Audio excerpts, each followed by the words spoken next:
Hi everyone. Yes, here. Thanks for attending this session today. This is going to be a first one from the series of webinar that we will be conducting, focusing on merchant and e-commerce. A topic that we thought is relevant more than ever due to the unusual circumstances we are living this year due to the COVID-19. So the topic today would be regarding merchant acquisition tactics and the best performing channels in 2020. And quick note for everyone again, this webinar will be recorded and we'll be sharing it with the attendees who already sign up via our Zoom webpage. And for the one who didn't have the chance to register yet, feel free to write to me in the private chat and I'll reach out to you with the recording. Also, what I mentioned before, so we're going to be also launching some couple of polls today. So feel free also to participate via the private chat to answer to these questions. Now, allow me to introduce you to Stefan Jorgensen, our presenter today. So Stefan founded his first company at age 19 in Denmark while studying law. He built his e-commerce company to 10 million euros in revenue, sold it, and completed his degree. And after running several e-commerce startups, in 2010, Stefan moved to Berlin and founded itembase.com, now a San Francisco-based company. And his experience with persistent behavior relative to e-commerce, digital profiles from social networking, and privacy-focused law degree have given him an insight into providing consumers the right information at the right time. So with no further ado, I let the floor to Stefan to start the session today. Stefan? Okay, thanks a lot, Yasir, and thanks a lot for the introduction, of course, and thanks for everybody participating. So as Yasir mentioned, it'll be the first of multiple events. So we'll have the next event on November 19th, which will be more about how to use targeting to reach and convert more merchants. So it's going to be the next event. The agenda for today, though, is as follows: a quick introduction, which we're kind of into the middle of. We'll share some market trends on the different channels we're seeing, and then we're going to go into case studies. 3 different case studies we brought that we've seen that are very relevant. We'd love to have you obviously participate at the end. We'll share some materials and some resources, and then we'll go into QA. Longer than the 30 minutes. We thought it would be valuable to make it 30-minute sessions. People have a lot to do. We don't want to have the Zoom fatigue going on with everybody. But feel free to stick around and ask questions, share experience and discussions. What we basically want to do is try and bring as much experience and knowledge sharing around the topic of actually acquiring merchants, which is as Yasir mentioned, kind of changing a lot these days with COVID and everything going on. Nonetheless, originally, I've been working in e-commerce for 20 years now, and as you can imagine, small country like Denmark, it's very hard to build a big company or be very successful there. So essentially, there's only one strategy you have available if you want to basically be successful, and that is conquering like the Vikings. So I moved out of Denmark many years ago now, and since then, especially in e-commerce, I've worked with hundreds of different companies, e-commerce providers specifically, in all kind of shapes and sizes, from Fortune 50 companies to new startups and stuff like that. And what we really seen working with all these companies is that there's a kind of a common set of challenges and problems they're facing. First of all, if you talk about merchant acquisition, there's not a lot of knowledge sharing going on specifically to that sector. Obviously, in sales in general and marketing, there's a lot of knowledge sharing, but e-commerce is a relatively new segment in the big picture. So we want to basically help facilitate that knowledge sharing. Secondly, selling to e-commerce merchants in many cases demands a lot of cross-department collaboration inside the companies. And with startups, that oftentimes goes very well, but the bigger the company gets, the more complicated it gets, and the harder it is. So we want to basically also try and bring some methods to the table here and get people to talk together. And of course, the last part is oftentimes missing technical resources to actually implement proper strategies, because obviously IT bottlenecks and roadmaps for years to come. So it's hard to basically get all of these collaborations going. And the interesting thing is, of course, at the same time, we see with COVID and everything going on, not only COVID, but we see a huge potential. There's probably not a better time in history to essentially go out and offer a service or a solution to merchants, whether they are retailers, mom and pop stores, online merchants, whatever it is. There's going to be 50 million merchants worldwide going digital over the next decades. There's already a couple of million here that are transforming into many channels across the world. So there's huge opportunity. So basically what we want to achieve with this event series and also today is we want to basically today, especially you'll learn about the different merchant acquisition channels we are seeing overall, and hopefully we can share also in the group. We'll share some case studies and then we'll share some tips and tricks. And in the end, we'll have a Q&A session where everybody can also participate and basically join. But without further ado, I'll try and get a little bit more into the details on the industry trends, what channels are essentially effective in 2020. And for that, I've brought in Eduardo, who's working with a lot of different Eduardo Peña, who's working with a lot of different companies around sales, marketing strategies for acquiring merchants, and I wanted to kind of bring him in just to get a feedback on his side, what he's seeing. At a later stage, we'll go deeper into kind of the worksheet and list of channels that we'll be sharing after the call. But I'll welcome Eduardo in now and kind of get a quick feedback from your side, Eduardo. What you're seeing, what are the trends going on here in 2020? And maybe a quick background on yourself as well. But yeah. Yeah, thanks, Stefan. So just a little bit of background. I'm currently working with some onboarding projects and connectivity strategies with some of Item-Base's clients, mostly growth strategies in sales and marketing. So in terms of trends, I think if I had to single one out, in the past few years, but especially now in this last year with the acceleration of online commerce, both in B2C and B2B, mostly because of the COVID restrictions, driving work from home and just basically online commerce. In terms of solution and service providers, the clear trend that we've seen is them moving away and shifting the burden of integration away from their merchants. Now, basically, the move here is to offer their customers a quick and easy way to integrate. And key word is, or key phrase is, no code configuration. So they're basically delivering self-service connectivity directly into their applications. And the main reason for this is that customers nowadays, just like we as consumers, we expect low code and easy to use pre-built integrations. And the reason for this is that integrations isn't just for IT teams anymore. Organizations are enabling their business users to access and connect their applications and services to other services that they depend on. So I think it's just clear that this integrations or connectivity, as we refer to it, enables important use cases for sales and marketing teams. Got it. And do you see that across like different sizes of companies, or is it a specific trend toward different target groups of companies or merchants, or how do you see that? No, so this is, as I mentioned, it's a very clear trend for us, and it's happening across the board. So it's happening all the way from enterprises to small businesses. Okay, very cool. And do you have any idea of why this is kind of happening now? When you're working with these companies on why this is happening now, particularly? Yes, I think so. It's very clear that it's become not only a competitive advantage for companies. What's basically happening is if they don't offer easy onboarding solutions during merchant acquisition, their competitors are doing it. So it's basically a simple decision as to whether you're losing sales to your competitors because you're not standardizing your onboarding processes. Got it. Okay. And I guess there's something, so I'll go a little bit into now and share basically some of the material we'll be sharing with everybody of you afterwards.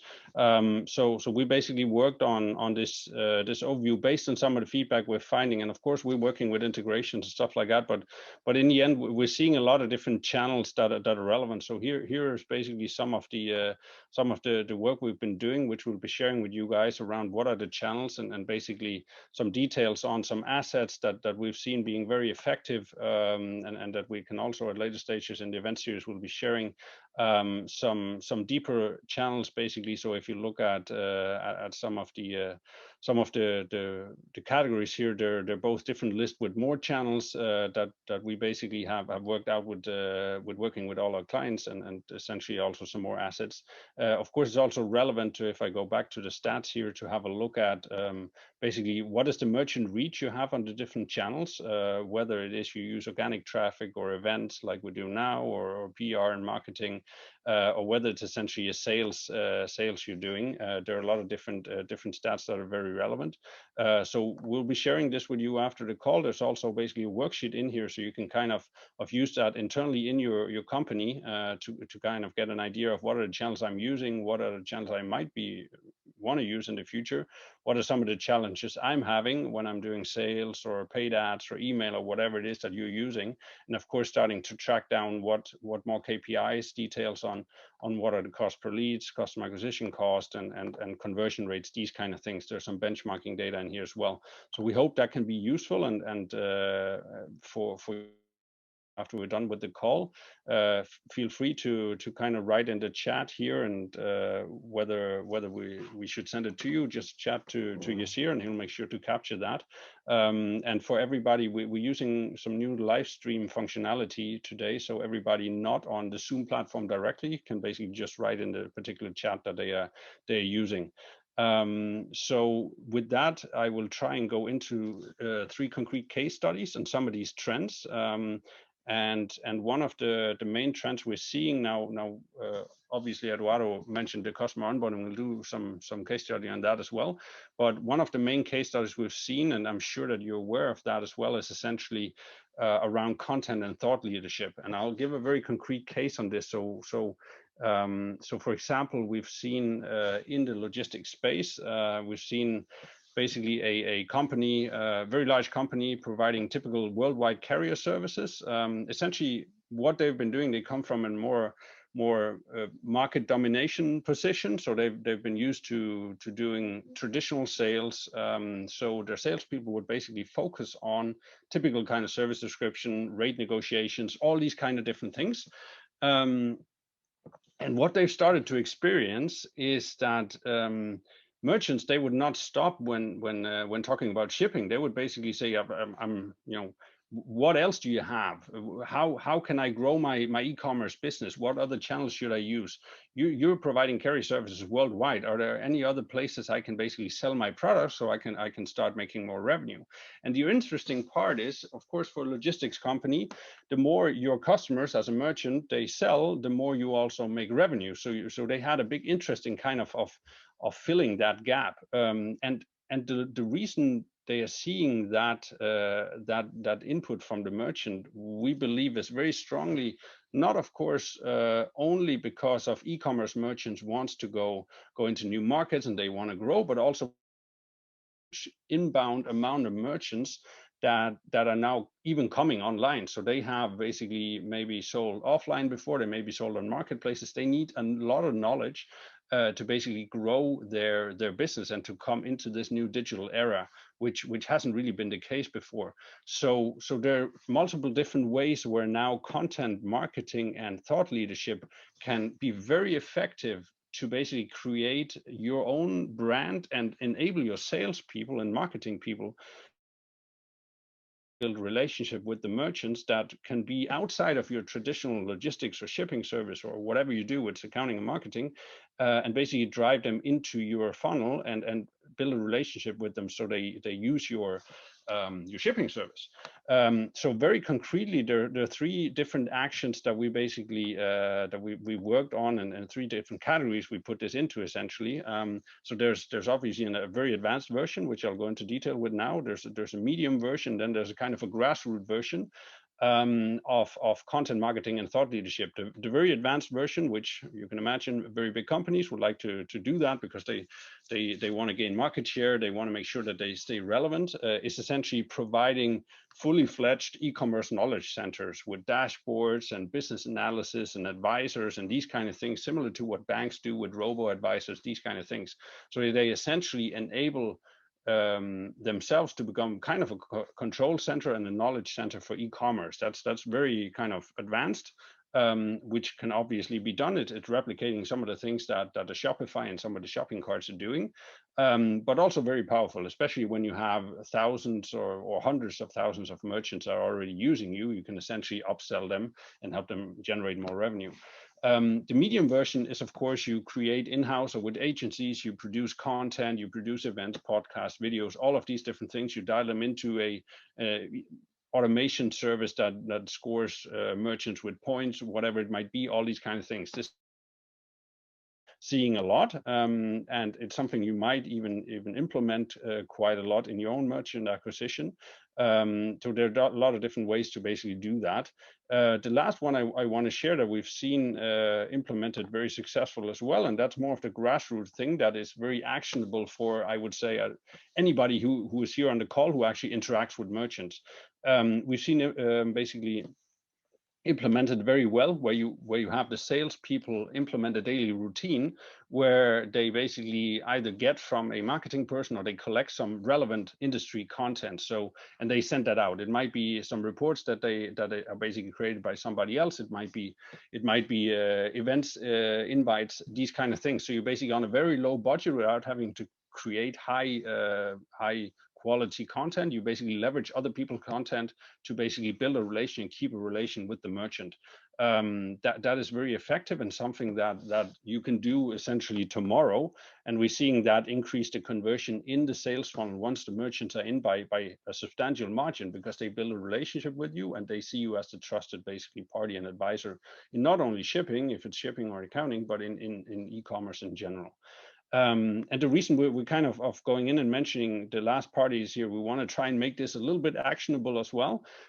We know that acquiring e-commerce merchants, given we work with the technical side of it quite a lot, can be very complicated. And many of the channels, in order to actually optimize them well, you need to go through a lot of different steps. So, for example, here we've developed an e-commerce connectivity framework.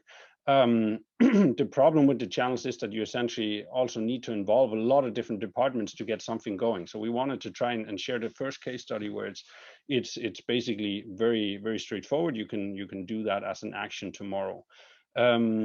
What I would love to kind of get an understanding on, and we want to try and basically target our future events towards the challenges that our participants here on the call in our community basically have. So feel free to write in the chat and basically just write up what are the big challenges you're seeing, what are some of the channels that you would like us to focus on in some of the coming events. Again, we try and create basically content and usable content for every event, so we can share that with you afterwards. Please just use the chat right up to your Yasir or in your chat, and we'll basically capture that to be able to basically target events going forward around this. The second case study I want to go into, the second industry trend, is really using, and that's more in the partnership area, using partnerships, using apps and app stores to basically get in front of more merchants and convert them better. So what we've again seen, and this is more now a general kind of thing we've seen across multiple companies. A classical sales flow or kind of flow converting a merchant goes from the company will do some advertising somewhere or some direct outreach. They'll basically get a lead in the funnel. There will be some qualification by an SDR or something over maybe before or after a demo. to a account executive who then of course does the negotiation, which again, depending on the industry, whether it's financial services, accounting and tax, marketing tools, or logistics, it might be very specific on, what are the rates and these kind of things. And then at some point in time, it gets into closing. And then after closing has been done, the deal has been done, there needs to be some onboarding, loading of rates into whatever systems they're using. Something has to happen. That's a very classical flow. What we're seeing a lot of kind of new companies working on, and this is predominantly in the startup area, is basically leveraging a lot of the different app stores that are starting to become really big out there. So, for example, let's take the Shopify App Store. By now, there's almost 5,000 apps on the Shopify App Store. And what can really be done here is leveraging not only a flow of merchants from those app stores, which I can show as well, is pretty big. I'll show that in a second, can be very big, but also giving the salesperson a way to very easily give a value to the merchant when they talk to them on the phone. So instead of going through that typical process here, a salesperson can essentially go out and say, I'm calling from, and then you'd pull up basically your website, or you pull up Shopify, try and go to the Shopify App Store, and then search for, let's say the company is Fishbowl. For whatever reason, that's the company I'm calling from. Have you heard of Fishbowl? We're on the Shopify App Store. How about you go and I'll show you how easy it is to use. You can just try it out now for free and see how it works, right? The merchant will, while the salesperson has the merchant on the phone, will basically install the app. And let's see if they've done it properly. The merchant will go through an app install. And what, for example, Fishbowl now has done very elegantly is when I install the app, they basically redirect me to the Fishbowl application. I accept the terms, and that's all I need to do. Everything else is basically set up in the background. So they now have taken my merchant data from my merchant account on Shopify and created an account for me. And I can directly now go in and say, I want to set up a price for basically whatever campaign I want to use. Now, this is some kind of marketing tool here. I can get rolling with setting up a marketing campaign immediately. It was basically 3 steps to get done. And if I go to my account here, I can now say, this is basically, this was my name, obviously it's now demo account, the merchant here, but everything is already collected. So by doing that, the salesperson talking to the merchant on the phone can essentially get them into the tool immediately. And if you set up your pricing structure in a way so you show them value, you can now go into negotiation and everything around your product afterwards. But there's no kind of considerations, oh, what is the integration going to be like, and how does the experience look like? Do I even like the product? These kind of things. And if you look at some of the stats, if you look at the one here in the middle, the reason that basically merchants are not using particular services or apps are oftentimes because the registration process is too long or confusing, or the sales process in total. So that's a way to really get that done very quickly and to increase the conversion massively. And if you look at basically some of the stats around these app stores, for example, here, we've done a report which is coming out soon on the effectiveness of these different app stores. And of course, there's not only Shopify and Magento, there's hundreds and hundreds of app stores out there. The average amount of merchants per app on these app stores, for example, on the Shopify App Store, is around 930 merchants that get acquired by each app. Every company that is on the App Store on average has 2 apps. That means that the performing ones have somewhere between 4 and 10 apps. So the way that they basically do it, they split their services down into individual apps to be able to get more traction, more eyeballs onto their services, essentially. And again, as I mentioned, there are hundreds of app stores out there. So it's a very valid channel to basically get in front of more merchants, and in the end, to optimize the conversion of your salespeople, because they have a way to show value immediately. So that's a very effective channel, and something we've seen, especially from startups and newer technology companies, using that channel very impressively, and also in logistic areas and stuff like that, where it's a very complicated one and takes a long time. You can essentially increase your conversion by quite a lot. If you, as I mentioned, we'll become having the report coming out soon. Also, feel free to just write to Yasir in the chat.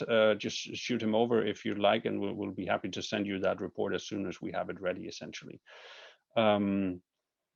So with that, I'll try and go into to the last trend that we're seeing for today, and then we can have an open discussion afterwards. And the last trend is really around organic traffic, and I'm sure you are familiar with that. I'm not sure how familiar, but obviously it's about keyword optimization and what keywords do you rank on, and these kind of things. And it might sound like something that was popular 10 years ago and that worked 10 years ago. The interesting part, if you are now offering a service to the e-commerce sector, what is happening is that a whole ecosystem is basically being created, and it's already pretty large. And a lot of new keywords are being used, and especially a lot of the keywords around the other industry softwares that are out there that merchants are using. So what you can essentially do is you can start leveraging the keywords of the other players in the market.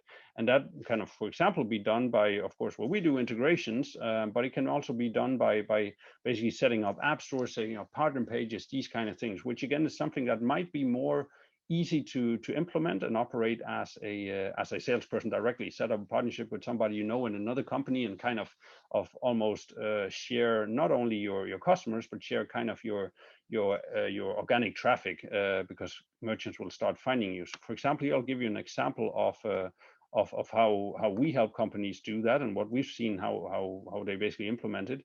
For example, here they'll set up a merchant connect directory. They'll have all the connectors with all these names. They'll start ranking on Google with them. So when merchants search for these different names, they will start ranking on Google, and they will then set up specific landing pages. So you have integrations, for example, with the word PrestaShop in it, and whatever keywords are relevant to your business. And what we then basically help them do is we would help them essentially read out all the searches that are being done, not only the visits on your page, but also searches that are being done basically on Google. And by doing that, we can now put these companies into a kind of continuous loop. So you take the data that I just showed you here, and you basically look at what are the data that has the most effect of all of these different keywords, which again can be other industry players from your ecosystem.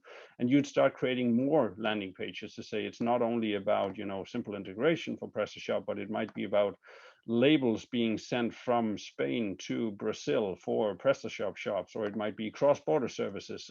You can target it in different languages, these kind of things. So data-driven, basically, channel approach, which will also help, again, both your marketing and especially also your sales team kind of focus their attention on where do I focus my prospecting efforts on? Do I go out and basically prospect merchants that come from Spain, or do I prospect merchants that are looking for cross-border? Do I prospect merchants that are coming from PrestaShop? What is it I'm essentially doing? So that's a very data-driven model that is seeing a lot of basically success, especially here in the recent years. And I think that's going to continue because the amount of basically software tools out there is increasing. So some of the things we're working on with some of our customers now, essentially expanding that out into cross promotion and app store, a kind of partner app store, like SEO optimizations, where they will basically set up their own app store, so they start ranking not only on e-commerce systems or logistics providers, but all kind of other tools, which makes them more relevant in the whole ecosystem, essentially. So those are things that we wanted to share today. So by now, we'll share after this call. We'll share the resources. So we'll of course share this video recording. We'll share the channel worksheet I showed earlier on, so you can kind of get an idea of what we've seen in the market. Again, feel free to add as much as possible in the chat around what topics and what channels you'd want us to focus on in the future. We'll add that into our event plan, and we'll make sure to add that into the worksheet if we haven't captured everything that's relevant for you in there. And then we'll be getting an invite to the group, so we can start sharing some experiences and basically making the life easy for everybody onboarding merchants and acquiring merchants for your specific services or tools. So feel free again to share the topics you want to learn more about. The next event will have around how to use targeting to reach more merchants, which will be on November 19th. And I think with that, I will hand it back over to Yasir. I'll just jump a couple of slides here because we're slightly over time already. So we'll open it up for discussion. I'll be happy to also answer any questions. I'm sure Eduardo will as well. So I'll hand it back over to you. As long as you want, we'll stick around while people are here. Yeah, thanks, Stefan and Eduardo for this awesome presentation. Yeah, we actually running out of time, so I think we still have time just for two questions maybe. So there's one interesting one from Michael, asking, focusing on the small and medium businesses, e-commerce businesses. So how do you see teams successfully acquiring accurate contacts information for outbound campaigns? Because many of these businesses still use Gmail, Hotmail, Yahoo email addresses and are still scaling and aren't available in typical lead management tools. Got it. So So there are different Stefan, ways. Oh yeah, go ahead. Oh, oh yeah, I'm just gonna jump in because I think you touched upon this briefly when we were showing the App Store model, and then you can take over it. But basically, as you mentioned, a lot of these small businesses are into looking for any applications and services that can help them optimize their processes. Anything to help them remove the manual workload, for example. And we have several examples of different industries where they do this. But for example, that app store, the Shopify app store example that Stefan was mentioning right now, once you get an app installed, you can collect that information through the authorization, which includes their information, their business information or their personal information, which you can use to reach out to them. So that's something that we've seen leveraged, especially with smaller businesses that are launching apps on the App Store. So it's a pretty good channel to collect some of that information, and they do get businesses that are just starting off the ground, but are looking for these types of solutions to help them out. Yeah, I want to add a couple of things to that. I think if I understood the question correct, and feel free, Michael, to correct me on that. What is also very relevant if you want to go out and basically do direct outreach to merchants, you can look at different channels for that. Obviously, if you want to do email or contact information, I would try and go and what we've seen done, you go to basically the places where these merchants, they do business, right? So that might be, for example, if they list on marketplaces, Etsy or eBay, which typically have very small merchants, right? Then they will have they have to have their contact information there. So you can basically get it from there. And there are a lot of different kind of places where they want to go do business if they're small merchants.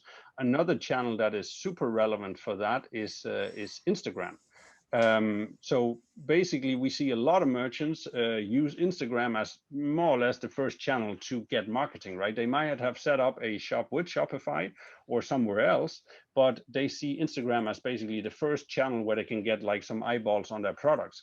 And you might not have the direct email address to Instagram, but the conversion rate on Instagram, if you go in and do DMs to these merchants, are super high. If you're talking about very small merchants, right? And if I heard that correct, that's what I thought you talked about, but at least that's, otherwise feel free to correct me on that if that's not what you're talking about. That's actually a very good topic. We should probably add that to our future to go a little bit more in detail with that. I'm sure that this can be optimized quite a lot. We hear, now I get the question, we hear that quite a lot. That's a challenge. It's not really a channel. It's basically a preparation for doing your campaigns, but that makes a lot of sense. So Yasir, if you can make oh, some notes on that, that would be great. good. There is like another questions, but actually speaking about the Shopify App Store. So the question is regarding, so how is it for like more like marketings on Shopify? Is it a way to target so the users of the Shopify App Store without the need of having like a kind of a partnership with Shopify? I'm not sure if you You can. just fell out for 2 seconds. I didn't hear target the user without, and then I didn't hear the last. Without need to have a partnership, direct partnership with Shopify. I don't know if you can answer to this one. So obviously you cannot get up onto the App Store without having a partnership with Shopify, but there's definitely a lot of ways to target Shopify merchants without having any partnership with Shopify. You know, in the end, and that's kind of definitely something you should focus on and do, and that's kind of direction of what we show with the organic traffic, right? You want to basically first of all go out and get a list of Shopify merchants, which is that's not that hard to get because they typically have a certain size, or at least you'll be able to do that with a certain size merchants. And then you can both start ranking on Google, you can basically, or on other search engines as well, and you can start creating content that targets Shopify merchants, right? You can do like, oh, the top performing apps on Shopify, and then you list basically the 25 apps that you whatever like or get a lot of SEO juice, and then you basically have, the blog was powered by your name or whatever. So there's a lot of different ways to basically, and that's definitely something you should do. You should never just rely on going onto the App Store and that's it. You should focus on basically being omnipresent. So you want to basically, for whatever keywords you're doing and for whatever service you're providing, you want to have as many entries as possible, if you think of it as that, on Google and on other platforms. You can also, what we've seen done very well, now it's a mix of the two questions. Basically, Instagram is not the best for that, but if you go on, for example, Twitter and also LinkedIn, you can essentially target the companies and direct tweet to them on Twitter, right? So you can essentially go out and if you have a list of the names, you'll basically tweet to them directly with some relevant content, or just mention them, or like to give them a shout out and say, hey, this is some awesome products you have, right? Super simple to do, and they will notice you for doing that. They might not come to you if you do that a couple of times on different platforms, then they will start knowing your name. Okay, great. So yeah, I think we're going like we have like just 1 minute or 2 minutes more. So we are receiving like also requests for maybe for the next webinars too. So for example, Linus, he is mentioning that would love to get more and more information on how do we use LinkedIn for the next time. So yeah, Okay. so it can be a really good topic also Yeah. to provide for the next one in this month. Yamir wrote questions. So, if do you have any insights about merchants that run a lot of ads with a CTA button on Facebook to buy some products? So the idea is if you can have access to companies that run ads and filter by country, language of the ads, or even better, if there is like a way or insights of the numbers of orders they sell for each market and country. So the second one, I don't have a quick answer on that. The first one, yes, there are services out there. So I think it's one of them is called Mode, where you basically will go out and you take a list of URLs that you have, and you essentially go in and get the ads that they're running, and you can also get the ad spend on them. So based on that, you'll basically be able to identify the merchants that are doing, in the end, spending the most money, right, on some of these platforms. It doesn't only work for Facebook, it works for overall display ads and stuff like that. So there are different tools for that. We should basically take that into the notes as well and see if we can Sure. create some kind of list on that. Makes a lot of sense. Yep. It's a good question. Then I would say thanks a lot for participating. Yeah. Will feel free just chat up to Yasir here, or comment on the event on LinkedIn, or write us an email, whatever, with the topics you like to have in the next ones. We'll prepare the event kind of calendar based on some of that feedback. But thanks a lot for your feedback today. I think there's a couple of very so with that, thanks a lot for joining today, and I'll hopefully see you on one of the next events. Thank you very much. Thank you, Stefan. Thank you, Thank you, everyone, Yasir. for joining us. Talk to you soon. See you next time.